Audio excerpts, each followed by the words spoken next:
Assalamualaikum warahmatullahi wabarakatuh. Innal hamdalillah nahmaduhu wa nasta'inuhu wa nastaghfiruh wa na'udzu billahi min sururi anfusina wa min sayyiati a'malina. May yahdihillahu fala mudhillalah wa may yudlilhu fala hadiyalah. Asyhadu an la ilaha illallah wahdahu la syarikalah wa asyhadu anna Muhammadan abduhu wa rasuluh. Allahumma salli wa sallim wa barik ala Muhammadin sallallahu alaihi wasallam. Jemaah yang dirahmati Allah, kita bersyukur kepada Allah atas limpahan nikmat yang malam hari ini Allah masih berikan kepada kita. Semoga Allah Subhanahu wa ta'ala senantiasa pelihara nikmat ini sehingga kita dimatikan oleh Allah dalam keadaan mendapatkan nikmat iman dan Islam.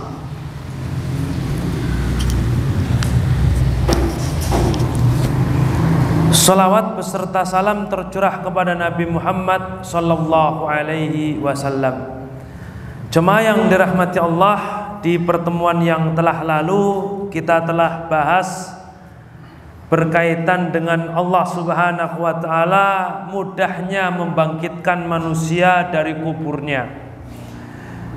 Maka insyaallah di malam hari ini kita akan membahas tentang hari kiamat dan kemana orang itu akan kembali, yaitu dalam ayat ke-34 sampai terakhir. Baik, kita baca. Allah Subhanahu wa ta'ala berfirman, fa idza ja'atit tammatul kubra, maka apabila malapetaka yang sangat besar itu telah datang. Maka apabila malapetaka yang sangat besar itu telah datang. At-tamah al-kubra disebutkan oleh Ibnu Katsir rahimahullah adalah al-qiyamah, yaitu kiamat. Maka kiamat oleh Allah diungkapkan dengan at-tamah al-kubra, malapetaka yang besar. Ini kenapa bisa demikian? Dikatakan oleh di dalam kitab tafsir Al-Wasit miliknya Al-Imam At-Tantawi, yaitu at-tamah ismun lil musibah al-uzma. Tamah itu merupakan ungkapan untuk musibah yang besar. Tamah, fa idza ja'atit tamatul kubra. Tamah itu apa? Ismun lil musibah al-uzma, nama untuk musibah yang besar. Allati tatummu wa taghlubu wa ta'lu ma siwaha min masaib, yang dia menutup dan mengalahkan serta lebih tinggi dari selainnya dari musibah-musibah yang ada. Maknanya bagaimana? Maknanya dengan adanya tamatul kubra, musibah-musibah atau kesulitan-kesulitan yang kecil itu akan terlupakan karena ada musibah yang besar. Seperti seseorang ketika mendapatkan beberapa musibah A, B, C, D misalkan. Dari keempat musibah itu, musibah yang terbesar musibah yang C misalkan. Maka C itu akan mengalahkan apa? Akan mengalahkan musibah-musibah yang lain, sehingga dia lupa dengan musibah yang lain, pikirannya terfokus kepada musibah yang besar itu. Nah, maka luar biasa ungkapan tamatul kubra. Dan dikatakan yaitu tammal ma'ul ardo, yaitu apabila air meliputi bumi. Maknanya apa? Apabila banjir datang dan banjir itu menutupi bumi. Jadi ketika ada banjir besar, itu mengungkapannya dengan apa? Tommal ma'u al-ardo, air telah menutup bumi. Berarti tomatul kubro dalam ayat ini merupakan sesuatu yang besar yang sekali lagi menutup musibah-musibah yang ada. Jamaah yang dirahmati Allah Subhanahu wa taala, Syekh Abdurrahman As-Sa'di mengatakan, idza ja'atil qiyamatul kubra, jika telah datang kiamat al-kubra.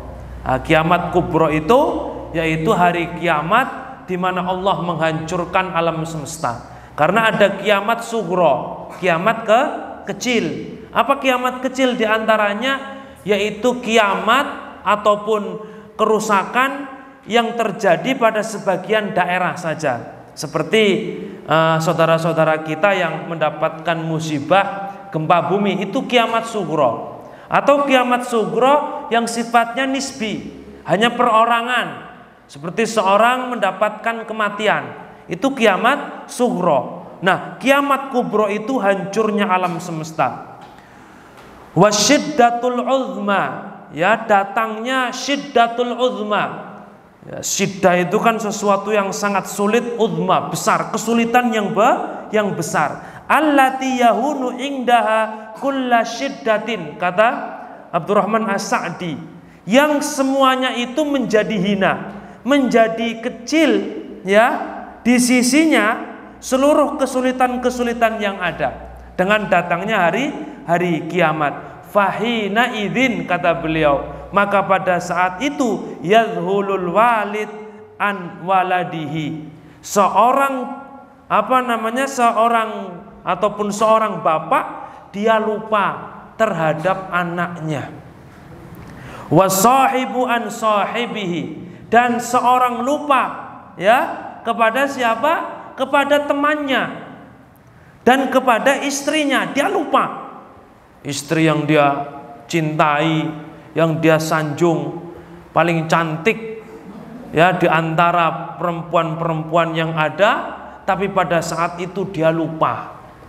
Istri yang mungkin sedang sakit, ya, sedang mengalami atau sedang melahirkan, sehingga dia fokus kalau istrinya sedang melahirkan atau akan melahirkan. Tetapi ketika datang hari kiamat, itu terlupakan. Bukan karena orangnya ini sering melupakan, tidak, tetapi apa? Karena kejadian yang besar itu. Jamaah yang dirahmati Allah Subhanahu wa taala, wa kullu muhibbin an habibihi, dan orang lupa, seorang pecinta lupa kepada yang dia cintai. Nah, ini gara-gara tomatul kubro. Luar biasa nih. Gimana Pak, kira-kira Bapak Ibu, pernah nggak kita merasakan kejadian yang seperti ini? Kayaknya belum pernah, ya, mengalami kejadian yang semuanya kita lupa, panik, sehingga kita lupa, oh ternyata ini belum selesai, oh ternyata begini-begini. Datang musibah kadang-kadang masih ingat, kan begitu. Nah, maka ini melupakan segalanya. Kesulitan-kesulitan yang ada terlupakan dengan datangnya at-tomatul kubro. Jamaah yang dirahmati Allah Subhanahu wa taala, lalu Allah Subhanahu wa taala melanjutkan, yauma yatadzakkarul insanu ma sa'a, di hari di mana manusia ingat apa yang dia lakukan. Jamaah yang dirahmati Allah Subhanahu wa taala, al-insan itu berasal dari kata nasya yansa, lupa. Makanya manusia itu sering lupa. Jadi hafal sedikit lupa, kan begitu. Yang atas dihafal nyampe bawahnya hafal, atasnya lupa. Nah, atau lembar berikutnya yang sebelumnya lupa, kan begitu. Itu manusia. Dan kenapa disebut insun atau al-insan? Ya tadi, karena lupa. Sering lupa. Tetapi pada saat itu yang namanya makhluk sering lupa,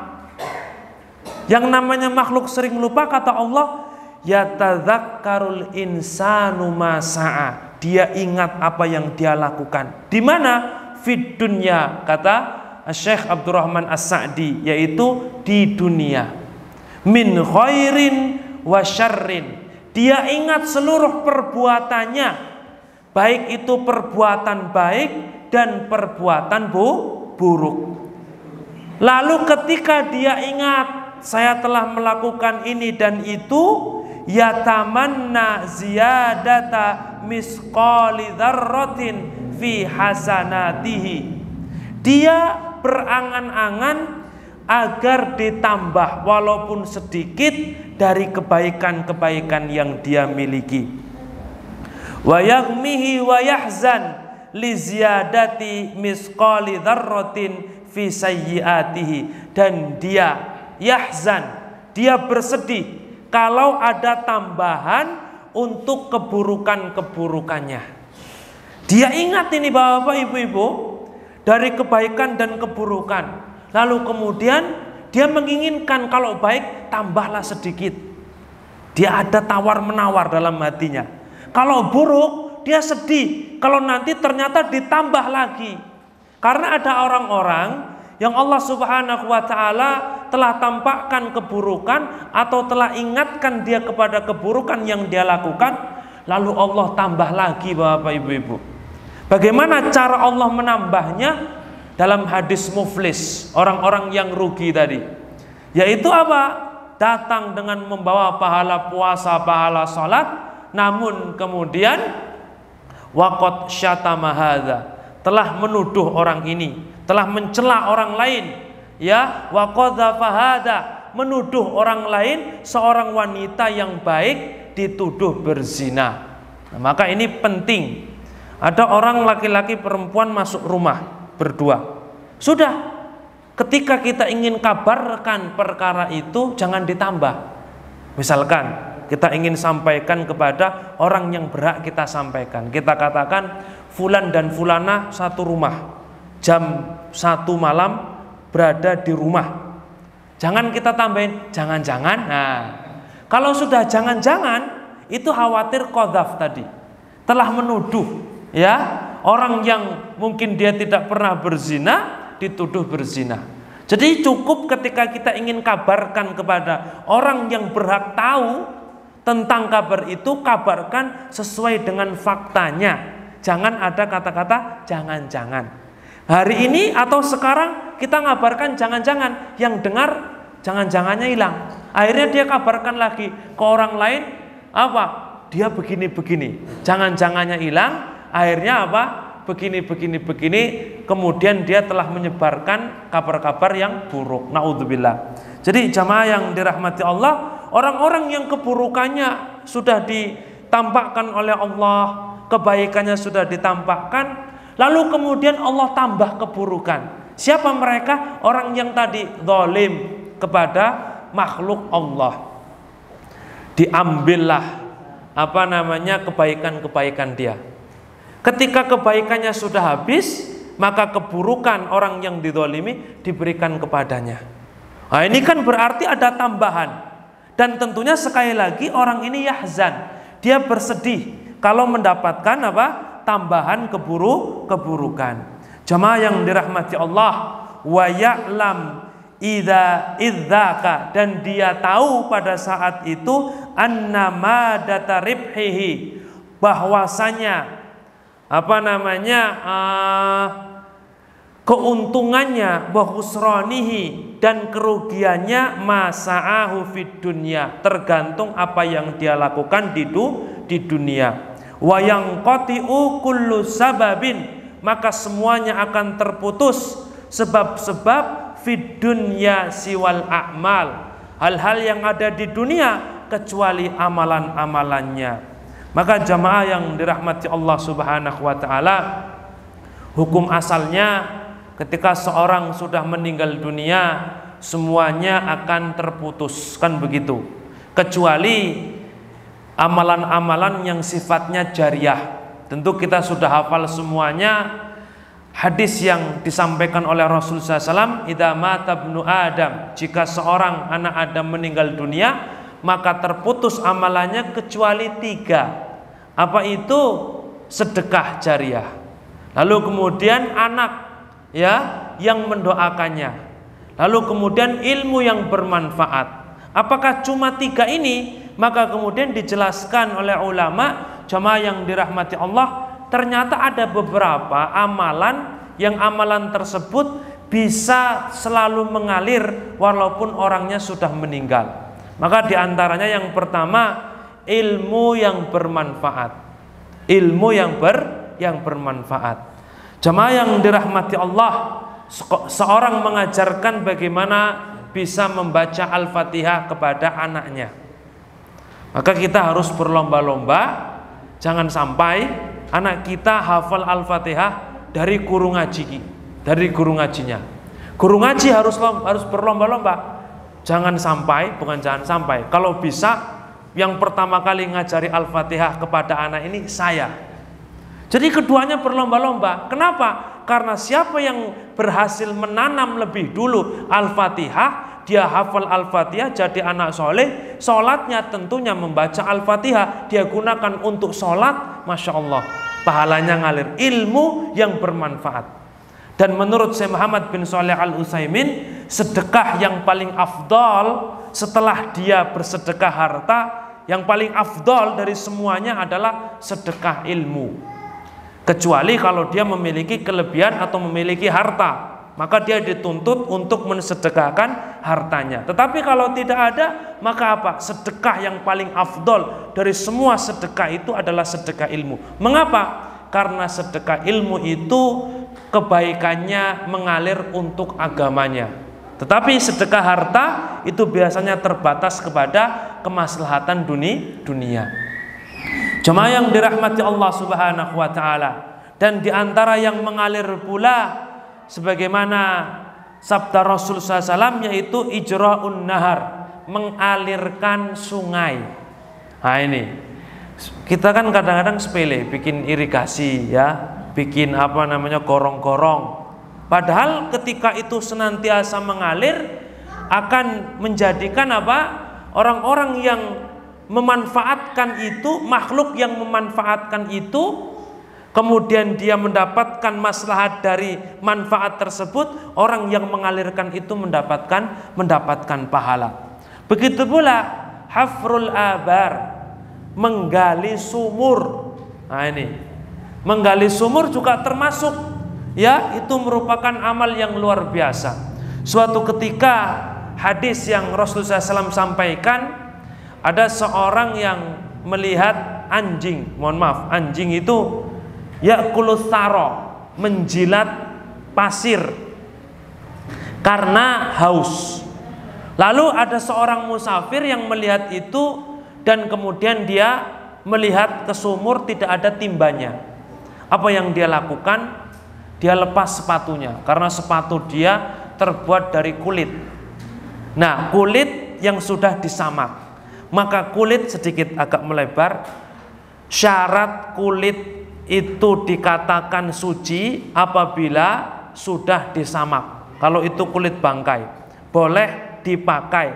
Dan apa kemudian bisa dikatakan sudah disamak? Salah satu cara untuk membuktikan kalau sudah disamak dengan sempurna, jika masuk air tidak busuk. Nah, kita punya sepatu Bapak Ibu, masukkan air, sepatu kulit, ya tentunya rusak kan begitu. Tapi kalau nggak busuk, maka itu samaknya sempurna. Tapi kalau masih busuk, samaknya belum sempurna, dan itu masih dikatakan najis. Kalau itu kulit hewan yang itu sebelumnya bangkai. Baik, kita lanjut. Orang tadi kemudian melepas sepatunya dan dia gigit. Lalu dia turun ke sumur, ya climbing kalau bahasa kita ini, karena nggak ada talinya. Ya, dia merayap di dinding sumur, mengambil air di bawah, lalu kemudian dia gigit lagi sampai ke atas dan diberikan kepada anjing tadi. Kemudian diberikan minum. Karena itu dia masuk surga. Sahabat ada yang tanya, ya Rasulullah, memberi anjing masuk surga? Apa kata Rasulullah SAW? Likulli dzi kabitin rotbatin ajrun. memberikan maslahat, manfaat kepada makhluk yang memiliki hati yang basah, maka ada pahala. Maknanya hati yang basah itu menurut ulama adalah makhluk yang bernyawa. Jadi memberikan sesuatu kepada makhluk yang bernyawa itu pahala. Motivasi untuk petani. Kalau nanam padi dimakan burung, daripada grundel, ikhlaskan saja. Grundel enggak grundel tetap sudah dimakan burung, ya sudah, enggak mungkin kembali lagi kan begitu. Maka ikhlaskan, tapi setelahnya kemudian dijaga dengan baik.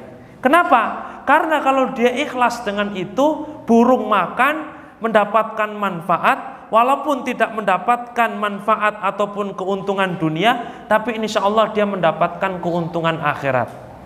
Tapi jangan mentang-mentang biar keuntungan akhirat, padi dia tidak urus, akhirnya keluarganya nggak makan kan begitu. Jadi jamaah yang dirahmati Allah Subhanahu wa taala,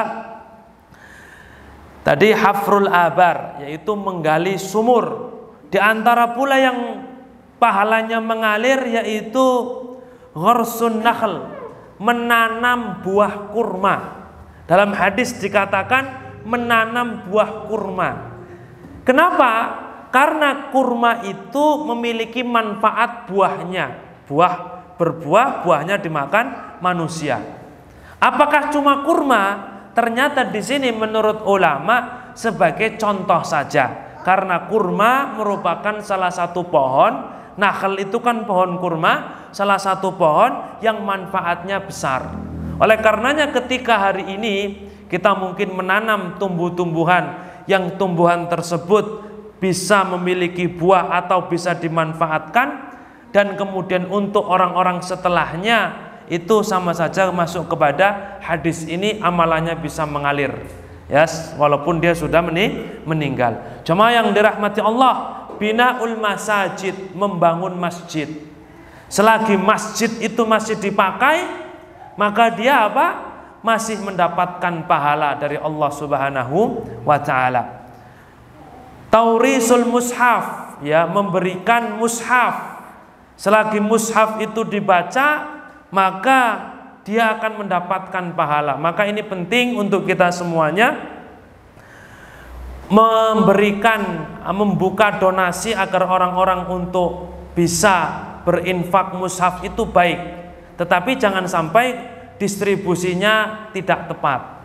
Ya, mendistribusikan kepada yang sudah punya Quran, sehingga Qurannya taruh di Quran yang baru dapat masih diplastikin, taruh di lemari.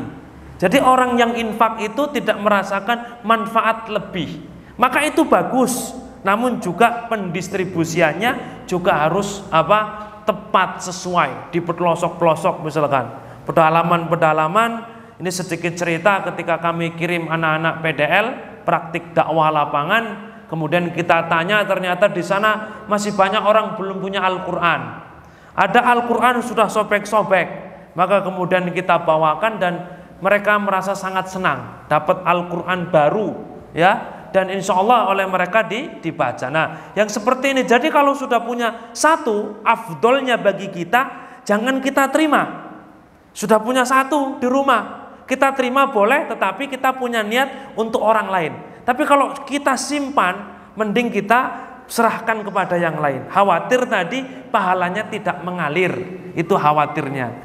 Cuma yang dirahmati Allah Subhanahu wa taala, dan diantaranya pula yang mengalir tarbiyatul abna as-solihah, mentarbiah, mendidik anak yang soleh. Nah, anak-anak yang soleh bagaimana mentarbiahnya? Di antara yang Rasulullah SAW ajarkan kepada kita, murru auladakum bis-shalah, perintahkan anak kalian untuk melaksanakan sholat ketika umurnya sudah 7 tahun, dan pukullah mereka ketika umurnya sudah 10 tahun. Bukan kalau sholat dipukul, tapi kalau tidak sholat dipukul dengan pukulan takdib, yaitu pengajaran, bukan pukulan takdzib, yaitu mengadab, tapi pukulan yang di situ memberikan pengajaran kepadanya. Oleh karenanya ulama menjelaskan ketika 7 tahun disuruh sholat, berarti sebelum itu harus sudah bisa wudhu. Nah ini karena wudhu itu syarat sahnya sholat, bersuci kan begitu. Diajarkan atau diperintahkan 7 tahun sholat, wudhu belum bisa. Ini penting. Jadi wudhu tidak dijelaskan oleh Rasul, tetapi sebenarnya ada perintah tersirat. Kalau diperintahkan untuk sholat 7 tahun, berarti sebelum itu sudah diajarkan tata cara wudhu yang baik dan benar. Wudhunya belum bisa, bapaknya belum bisa wudhu, ibunya belum bisa wudhu, pegang tangannya, antarkan ke TPA atau TPQ, suruh ngaji. Itu kan solusi. Walaupun mungkin kita tidak dapat jariah dari mengajarkan wudhu, tetapi setidaknya kita punya anak yang soleh, mudah-mudahan dengan dia soleh mendoakan kita, masih dapat lah insya Allah. Jadi jamaah yang dirahmati Allah Subhanahu wa Ta'ala, itulah perkara-perkara yang bisa menambah kebaikan-kebaikan ketika seseorang sudah meninggal dunia. Baik, kita lanjutkan jamaah yang dirahmati Allah Subhanahu wa Ta'ala. Lalu Allah katakan, wa burrizatil jahimu liman yara wa ja'alat fil barazi dhahiratan likulli ahadin. Lalu kemudian kami tampakkan jahim, neraka, bagi siapa yang melihatnya. Jamaah yang dirahmati Allah Subhanahu wa Ta'ala, maka dalam hadis Rasulullah SAW mengatakan, di hari kiamat yu'ta bi jahannam yauma idzin. Neraka jahanam itu pada saat itu didatangkan. Laha sab'una alfi zimamin. Neraka itu punya 70.000 tali kekang. Ma'akulli zimamin sab'una alfi malakin. Setiap satu tali ada 70.000 malaikat. Jadi di dalam kitab Al-Jannatu wan Nar dikatakan neraka itu seperti panci, nah, kayak gelas inilah, punya atas punya bawah. Bawah itu keraknya, tempatnya orang-orang munafik. Maka nanti di hari kiamat, sesuai dengan apa yang dikatakan di sini, wa burrizatil jahimu liman yara, nanti didatangkan neraka, dan neraka itu punya 70.000 tali kekang. Setiap satu tali kekang 70.000 malaikat. Berarti berapa malaikat Bapak Ibu? 70.000 kali 70.000. Waduh, berapa itu? Banyak. Berapa Pak? Sudah dihitungannya Pak? Ya. 70.000 dikali 70.000. Itu jumlah malaikat yang menarik neraka. Maka kengerian neraka pada saat itu terdengar. Kengerian neraka pada saat itu terdengar. Bagaimana? Kita pernah mendengar baik secara langsung atau melalui video atau audio suara gunung meletus, kan begitu? Kalau belum pernah mendengar, nanti dengar di YouTube misalkan, gunung meletus, bagaimana gemuruhnya gunung meletus itu. Sangat mengerikan ketika kita bayangkan kita berada di bawahnya. Nah ini di neraka bukan cuma satu gunung yang meletus, tapi banyak gunung oleh Allah Subhanahu wa Ta'ala. Ya, di dalam neraka itu ada gunung-gunung kecil yang diletuskan oleh Allah Subhanahu wa Ta'ala. Yang itu suaranya sangat mengerikan. Bahkan di sana ada suara apa? Malaikat menyiksa. Yang kemudian dalam beberapa riwayat Rasul juga pernah melihat ada orang yang disiksa. Dan di sini sebenarnya apa yang Rasul lihat itu bukan hakikat orang sedang disiksa, tetapi apa? Menampakkan kejadian yang akan datang. Karena saat ini belum ada orang yang masuk ke neraka. Adapun suara-suara yang terdengar dari neraka itu kehendak Allah Subhanahu wa Ta'ala. Allah mengeluarkan itu agar menjadi apa? Menjadi ancaman untuk orang-orang yang kufur kepada Allah. Jadi pada saat itu jamaah yang dirahmati Allah, dikatakan oleh Syekh As-Sa'di, yaitu dhahiratan likulli ahadin, jelas oleh setiap orang, terlihat jelas oleh setiap orang. Jamaah yang dirahmati Allah Subhanahu wa taala, lalu Allah katakan fa amman tagha, adapun orang-orang yang melampaui batas. Nah ini jawazal hadda bi antajarra'a, orang yang telah melampaui batas. Kenapa disebut melampaui batas? Karena seorang hamba batasannya itu tidak bermaksiat. Jadi kalau dia bermaksiat, maknanya telah melampaui pagar, telah melampaui apa? Batasan di mana dia tidak boleh melewati itu. Nah maka di sini oleh karenanya dikatakan tagha, telah melampaui dari apa yang telah ditentukan, bi antajarra'a 'alal ma'asi al-kibar, yaitu dia masuk kepada kemaksiatan yang besar. Jadi tagha, orang yang melampaui batas adalah orang yang melakukan dosa-dosa besar. Seperti seorang berzina, seorang mencuri, minum khamar dan yang lainnya. Hari ini sangat banyak bapak-bapak, ibu-ibu yang dirahmati Allah, anak-anak muda di Lampung ini yang ketika kumpul-kumpul malam ternyata narkoba, kan begitu.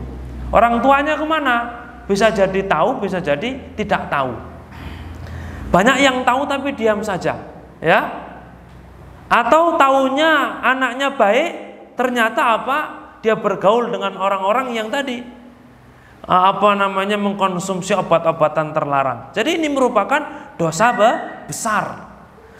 Oleh karena jamaah yang dirahmati Allah Subhanahu wa taala, kemudian dikatakan walam yaktasir ala ma haddahullah, dan dia tidak mencukupkan dari apa yang telah dibatasi oleh Allah Subhanahu wa taala. Karena kata Rasul, ad-dunya sijnul mu'min, dunia itu penjara bagi orang beriman. Maka kita di dunia itu seperti di penjara. Dalam arti orang di penjara itu kan terbatas. Bagaimana bentuk dia di penjara? Terbatas untuk tidak boleh melakukan perkara-perkara yang haram. Adapun perkara yang halal dia dibiarkan. Jadi terbatas, terpenjara, itu maksudnya sijnun. Maka ketika dia melampaui itu, mencoba kabur, lompat pagar, kan begitu bahasanya, dia berhak untuk mendapatkan azab Allah Subhanahu wa taala. Wa asarul hayatad dunya, lebih mendahulukan kehidupan dunia. Dijelaskan oleh beliau alal akhirah, mendahulukan kehidupan dunia dari kehidupan akhirat. Fasara sa'yahu laha, maka apa yang dia lakukan itu cita-citanya dunia. Cita-citanya dunia. Jamaah yang dirahmati Allah Subhanahu wa taala, Allah katakan kepada kita, wabtaghi fima ataqallahu ad-daral akhirah. Hendaklah kalian capai, ya, dengan bersusah payah, dengan bersungguh-sungguh apa yang telah dijanjikan oleh Allah berupa kehidupan akhirat. Perkara dunia apa kata Allah? Wala tansa nasibaka minad dunya. Jangan lupa, ya. Jadi dunia itu Allah katakan cuma jangan lupa. Oleh karenanya dunia dan akhirat tidak sama. Jangan sampai kita katakan kita harus sama dunia dan akhirat. Enggak, akhirat harus lebih dulu. Lalu setelahnya jangan lupa dunia. Dunia sebagai fasilitas untuk mendapatkan akhirat. Jangan sampai dunia dijadikan ghoyah, tujuan. Maka orang-orang yang mendahulukan kehidupan dunia, apa yang dia lakukan itu orientasinya adalah dunia. Jamaah yang dirahmati Allah Subhanahu wa taala, kata Rasul, mal faqra akhsha alaikum, bukan kefakiran yang aku takutkan atas kalian, walakin antub satod dunya, akan tetapi dunia itu dibuka. Maknanya dunia dibuka bagaimana? Mudah cari dunia. Lalu apa? Fatanafasuha kama tanafasuha, kalian berlomba-lomba untuk mendapatkan dunia sebagaimana orang-orang berlomba-lomba untuk mendapatkan dunia. Maka dunia akan menghancurkan kalian sebagaimana mereka dihancurkan oleh dunia. Maknanya dihancurkan oleh dunia bagaimana? Mereka menerjang perkara-perkara yang haram. Oleh karenanya bagi kita sebagai seorang muslim penting sekali kita mempelajari halal haram. Mana makanan yang halal, mana makanan yang haram. Insya Allah kalau perkara itu kita sudah terjaga. Tetapi kita juga harus lebih daripada itu, bagaimana muamalah-muamalah yang halal. Kita menganggap zatnya memang zatnya halal, tetapi ternyata cara mendapatkannya haram. Nah ini yang khawatir. Oleh karenanya tadi ada muamalah-muamalah yang diharamkan oleh Allah, ada muamalah-muamalah yang dihalalkan. Dan al-aslu fi muamalatina al-ibaha. Asal dari muamalah kita itu halal. Sampai apa? Datang perkara yang di situ mengandung yang diharamkan Allah. Apa? Mengandung riba. Apa? Mengandung perjudian. Apa? Mengandung perkara-perkara unsur kezaliman. Maka ketika muamalah yang kita lakukan itu mengandung perkara-perkara ini dan kita tidak sadar, nah ini khawatir. Kita sepakat riba itu haram. Kita sepakat judi itu haram. Kita sepakat zalim itu haram. Tetapi muamalah seperti apa yang mengandung riba, yang mengandung judi, yang mengandung unsur kezaliman? Nah ini yang perlu kita pelajari. Agar jangan sampai tadi semangat kita untuk mencari dunia, memiliki motivasi akhirat, ternyata perantara itu perantara yang diharamkan oleh Allah Subhanahu wa ta'ala. Jadi orang-orang yang tidak menganggap penting perkara ini, nggak apa-apa, yang penting saya dapat uang banyak, dia masuk kepada ayat ini. Wa atharul hayatad dunya, lebih mementingkan kehidupan dunia. Jemaah yang dirahmati Allah Subhanahu wa ta'ala, ketika dia melampaui batas hidupnya untuk dunia, fa innal jahima hiyal ma'wa, maka sesungguhnya neraka itulah tempat kembali. Jadi jamaah yang dirahmati Allah, kenapa mementingkan dunia kok tempatnya di neraka? Karena mendahulukan dunia itu bisa menyebabkan seorang lalai dari beribadah kepada Allah. Ada orang yang semangat mencari dunia, tetapi dia tidak lalai beribadah kepada Allah. Maka dohirnya saja dia seakan-akan hamba dunia, tetapi hakikatnya dia jadikan dunia itu di tangannya, tidak di hatinya. Sebagaimana para ulama yang dia profesinya sebagai seorang pedagang.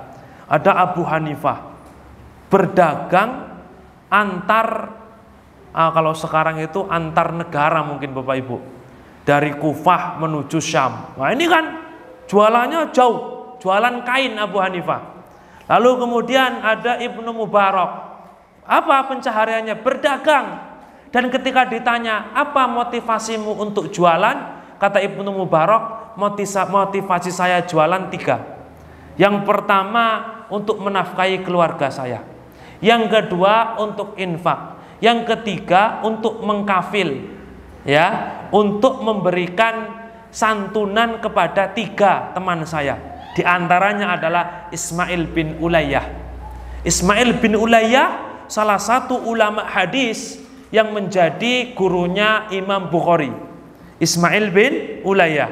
Nah ini disantuni oleh Ibnu Mubarak. Kalau bukan karena itu saya tidak mau jualan, kata Ibnu Mubarak. Seakan-akan beliau ini orang yang kayaknya dunia terus, tetapi apa? Tidak lalai terhadap akhirat. Jadi jamaah yang dirahmati Allah Subhanahu wa ta'ala, orang-orang yang berlebih-lebihan atau melampaui batas kemudian mementingkan dunia, fa innal jahima hiyal ma'wa. Lalu wa amma man khafa maqama rabbih wa nahan nafsa 'anil hawa.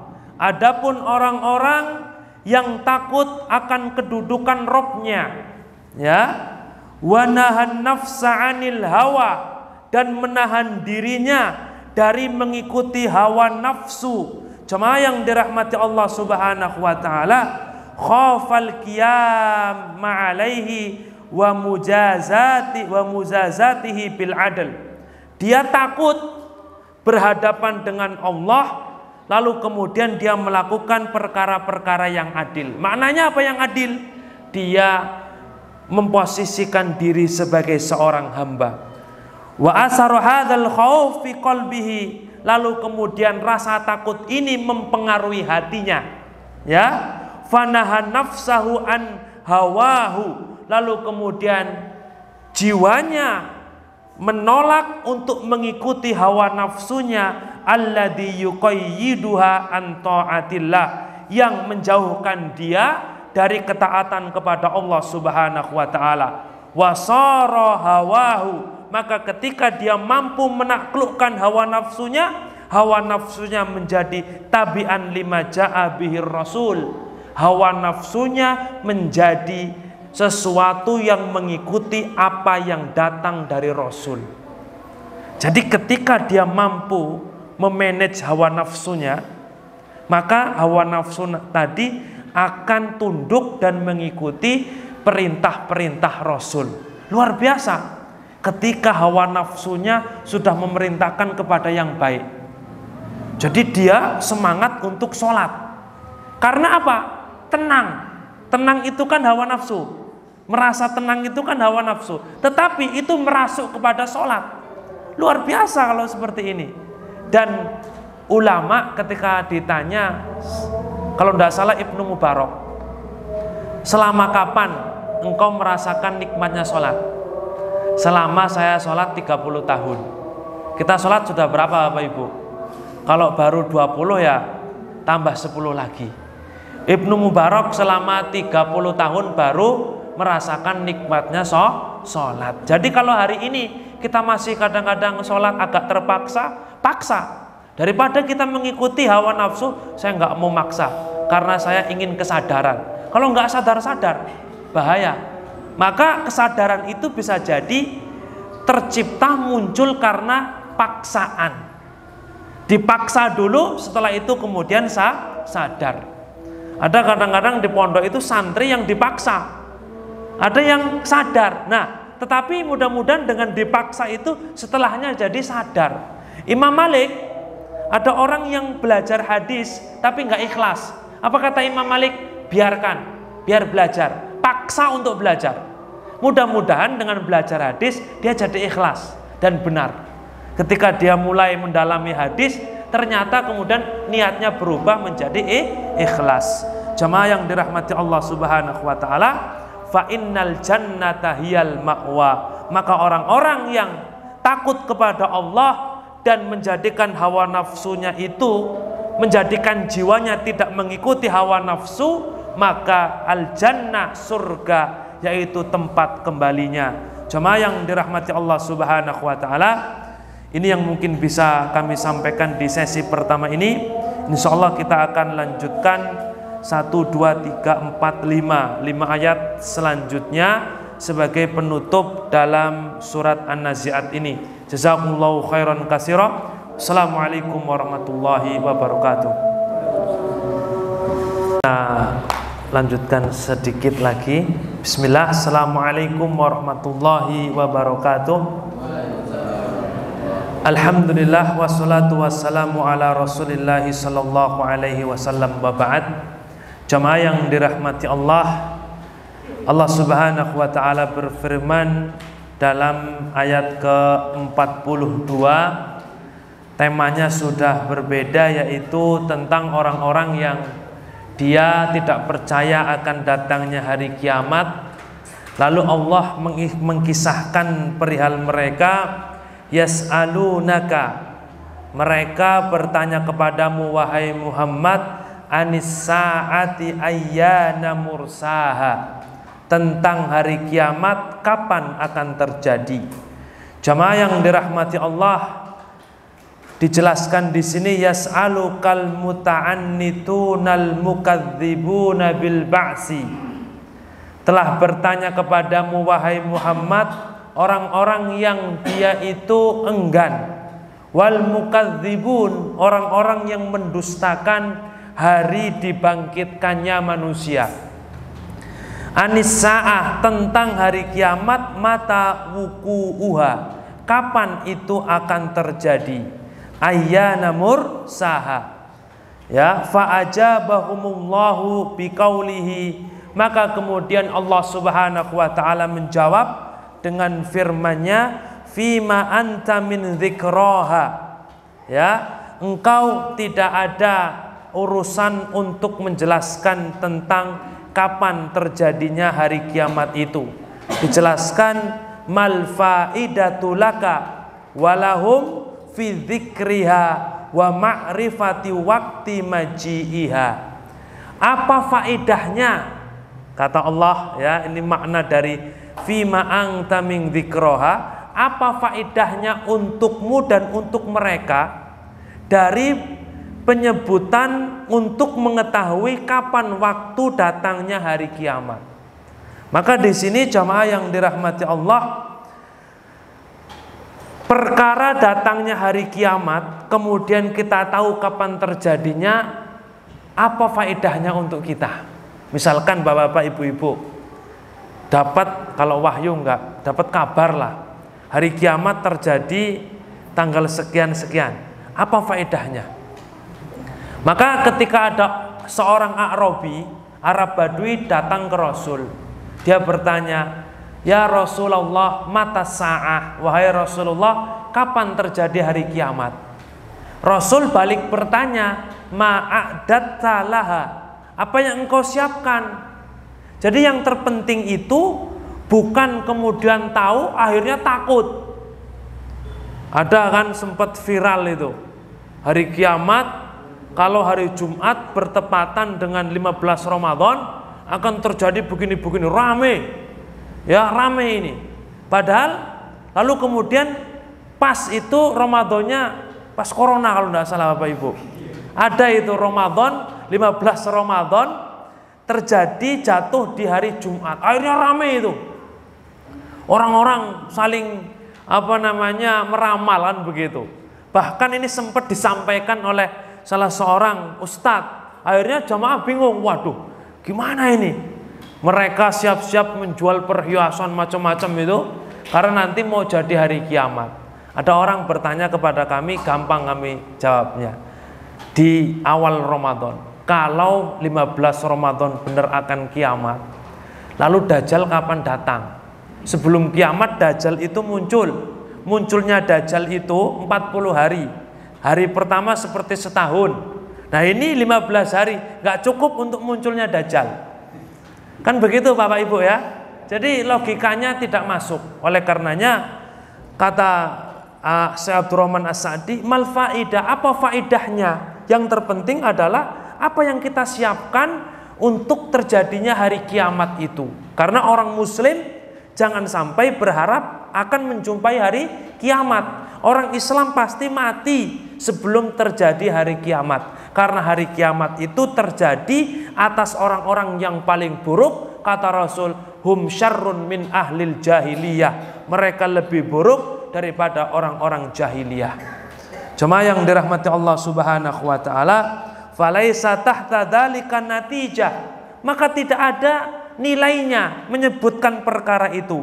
Walihada lamma kana alimal ibad. Oleh karena itu ketika seorang hamba mengetahui lisa'ah laisa lahum fihi maslahah diniyah wala dunyawiyah, ketika seorang hamba mengetahui terjadinya hari kiamat tidak ada maslahat untuk agama dan dunianya, bal al maslahatu fi khofaihi, tetapi maslahat, bahkan maslahat itu hanya ada pada ketakutan saja, hanya takut saja nanti kiamat dan yang lainnya. Wasta'sara bi ilmihi, lalu kemudian itu mempengaruhi ilmunya. Jemaah yang dirahmati Allah, Allah Subhanahu wa taala katakan ila rabbika muntahaha, kepada Rabbmu itu apa? Berakhirnya. Maknanya apa? Ilaihi yantahi ilmuha, ilmunya itu akan kembali kepada Allah Subhanahu wa ta'ala. Ilmu kapan terjadinya hari kiamat kita tentunya sudah sering mendengar dan bahkan kita sudah hafal. Malaikat Jibril menjelma sebagai manusia datang bertanya kapan hari kiamat. Lalu kemudian Rasul mengatakan yang ditanya tidak lebih tahu daripada yang bertanya. Lalu kemudian Jibril melanjutkan, kalau begitu apa tanda-tandanya? Disebutkan oleh Rasul SAW, tanda-tanda sebelum datang hari kiamat. Dan tanda-tanda itu ada yang dekat, ada yang jauh. Adapun ketika tanda itu dekat juga tidak boleh dipastikan. Bapak-bapak, ibu-ibu yang dirahmati Allah, salah satu tanda akan dekatnya hari kiamat, banyak ulama yang meninggal. Begitu Pak Bu ya. Ini hadisnya setidaknya hasanan begitu. Banyak ulama yang meninggal dunia. Lalu kemudian ini pernah terjadi di masa ketika Genghis Khan menguasai pemerintahan di Baghdad, pemerintahan Islam di Baghdad. Ulama-ulama dibantai. Ulama pada saat itu menganggap jangan-jangan ini sudah dekat dengan kiamat. Padahal Genghis Khan itu membantai kaum muslimin di Baghdad sekitar tahun 700 Hijriah. Sampai sekarang belum terjadi hari kiamat. Oleh karenanya terkadang tanda hari kiamat itu terulang lagi. Apa tandanya? Banyak ulama meninggal. Bisa jadi corona kemarin, semoga Allah merahmati dan mengampuni beliau-beliau yang meninggal dunia. Ketika corona banyak ustadz-ustadz yang meninggal dunia. Bisa jadi itu nanti akan terulang lagi. Nah, oleh orang-orang setelahnya 100 tahun lagi mungkin orang-orang menganggap sudah dekat dengan hari kiamat.